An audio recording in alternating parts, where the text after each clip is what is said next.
Pemirsa, warga digegerkan dengan penemuan mayat wanita di kamar kos di Kalianda, Lampung Selatan. Jasad wanita yang diduga sebagai pekerja seks komersil itu ditemukan di dapur kos dengan kondisi mengenaskan. Penemuan mayat wanita dengan luka di bagian leher ditemukan di kamar kos di Desa Kedaton, Kecamatan Kalianda, Lampung Selatan ini menghebohkan warga sekitar. Diduga korban dibunuh di kamar dan dibawa ke bagian belakang kos. Menurut keterangan warga, jasad wanita yang belum diketahui identitasnya ini ditemukan dalam posisi mengenaskan di bagian dapur kamar kos. Informasi yang beredar dari warga, wanita berusia 30 tahun berinisial S, warga Sumatera Selatan ini bekerja sebagai pekerja seks komersial karena ditemukan bekas botol minuman keras di atas tempat tidur kamar kos. Ya langsung ngomong sama ibu yang punya Rosalia itu, cerita itu kok ini kelihatan kaki gini gitu. Tadi barusan ngomong ibu. Setahu ibu tadi apa aja sih bu yang luka-lukanya? Ya kata bapak tadi itu lehernya terputus. Polisi langsung melakukan olah tempat kejadian perkara dan mengevakuasi jasad korban untuk dibawa ke RSUD Bob Bazar Kalianda. Dari Lampung Selatan, Lampung, Heri Fulistiawan, iNews melaporkan. Batal dikenalkan kepada seorang wanita, seorang pria asal Banyuwangi tega memukul temannya dengan besi hingga tewas. Inilah Nur Huda, pria 35 tahun asal Banyuwangi, Jawa Timur, saat dirawat di Rumah Sakit Mardi Waluyo, Blitar. Nur Huda yang baru seminggu bekerja sebagai nelayan di Pantai Tambakrejo, Blitar ini akhirnya meninggal karena luka yang dideritanya. Nur Huda menjadi korban pemukulan oleh Iskandar yang tak lain adalah teman satu desanya. Kepada polisi, pelaku mengaku tega memukul korban karena korban yang mengajak pelaku untuk bekerja sebagai nelayan di Pantai Tambakrejo ingkar janji untuk mengenalkannya dengan seorang wanita. Rencanakan untuk membunuh korban di saat korban sedang tertidur lelap. Dan saat korban tertidur, pelaku memukul kepala dan dada korban dengan menggunakan pipa besi. Sepanjang 50 cm dan berdiameter 3 cm. Karena selalu berubah-ubah saat dimintai keterangan, pelaku dibawa ke Sidoarjo untuk pemeriksaan kejiwaan. Dari Blitar, Jawa Timur, Robi Ridwan, iNews melaporkan. Pemirsa, 20 adegan diperagakan pelaku pembunuhan wanita terapis bekam di kolong tol Jatikarya, Bekasi, Jawa Barat. Saat rekonstruksi, keluarga korban nyaris menghakimi pelaku.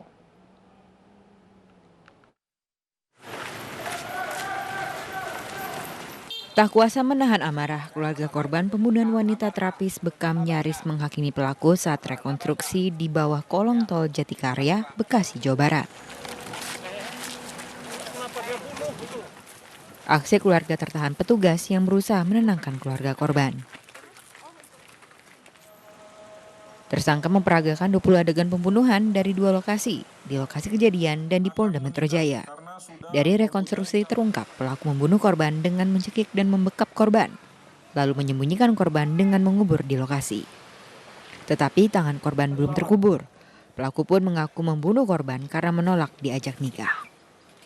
Sakit hati dari tersangka juga, pengakuan dari tersangka itu mau mengajak nikah ditolak sama yang bersangkutan, dalam hal ini korban, karena korban tahu yang bersangkutan ini sudah memiliki anak dan istri.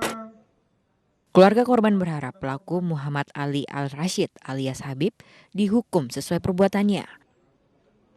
Pembunuhan ini terungkap saat jenazah korban ditemukan 2 hari setelah dibunuh.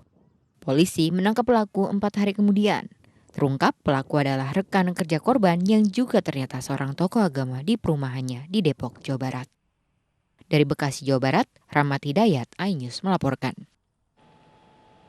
Pemirsa, jenazah Kanjeng Gusti Pangeran Adipati Aryo Mangkunegoro IX tiba di Istana Pura Mangkunegara, Surakarta sore tadi. Jenazah akan disemayamkan di Istana Pura Mangkunegara untuk kemudian dimakamkan di Astana Girilayu, Kabupaten Karanganyar, Minggu lusa.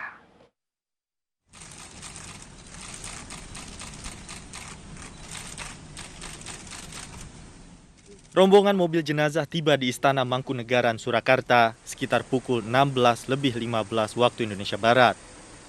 Mendiang Kanjeng Gusti Pangeran Adipati Aryo Mangkunegoro IX disemayamkan di dalam ageng. Mendiang KGPAA Mangkunegara IX dikenal sebagai sosok yang baik dan perhatian dengan para abdi dalam. Mendiang menjadi suri tauladan banyak pihak. Orangnya sederhana, ramah, jadi sangat memperhatikan sekali kaitannya dengan para abdinya. Kemudian juga beliau itu senang kaitannya dengan seni budaya, pengembangan, ya itu. Jadi beliau betul-betul ini merupakan suri tauladan sebagai pengagum, sebagai yang di depan betul-betul ini sangat mengagumkan. Sangat Indo itu sangat kita segani, kita bersama-sama untuk raja yang patut kita suri tauladan ini, terutama dalam hal bermasyarakat maupun menggelar kegiatan-kegiatan keraton di wilayah Sulawesi, terutama Mangkunegaran.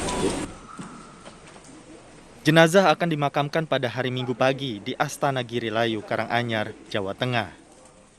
Dari Solo, Jawa Tengah, Wahyu Endro, iNews melaporkan. Pemirsa, polemik pengadaan baju DPRD Tangerang memasuki babak baru. Pemenang tender kain seragam tersebut memprotes pembatalan sepihak dari DPRD.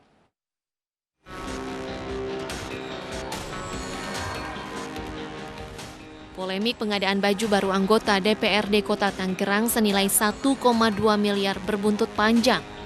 Setelah dikecam dan akhirnya dibatalkan, kini pemenang tender pengadaan kain mengajukan gugatan terhadap DPRD Kota Tangerang. CV Adi Prima Sentosa, selaku pemenang lelang pengadaan kain, mengaku rugi atas pembatalan tersebut. CV Adi Prima Sentosa terlanjur menyiapkan bahan kain yang diklaim mirip dengan pakaian merek terkemuka Louis Vuitton. Kami sangat kecewa sekali karena dibatalkan sepihak. Kami akan menuntut secara pidana maupun perdata karena kami perusahaan dirugikan. Jelas Pak, kerugian kami mengikuti lelang kan pakai modal. Kami bukan yayasan sosial Pak. Ya kan? Kami mengajukan proses lelang sesuai dengan prosedur. Yang tadi saya katakan 109, yang 4 ngupload tapi tidak lengkap. Dimenangkan oleh perusahaan saya. Perusahaan saya ini tidak bodong. Ya kan? Ada semua datanya di Cirebon. Dan itu kebetulan rumah saya, kantor saya. Setiap anggota dewan sedianya mendapat 5 pasang seragam baru dengan kebutuhan kain mencapai 3 meter. Harga kain per meter mencapai Rp900.000. Pemirsa, 4 tentara Angkatan Udara Malaysia tewas di pangkalan militer Sarawak saat bertugas. Kami akan kembali dengan informasi mancanegara. Tetaplah di iNews Malam.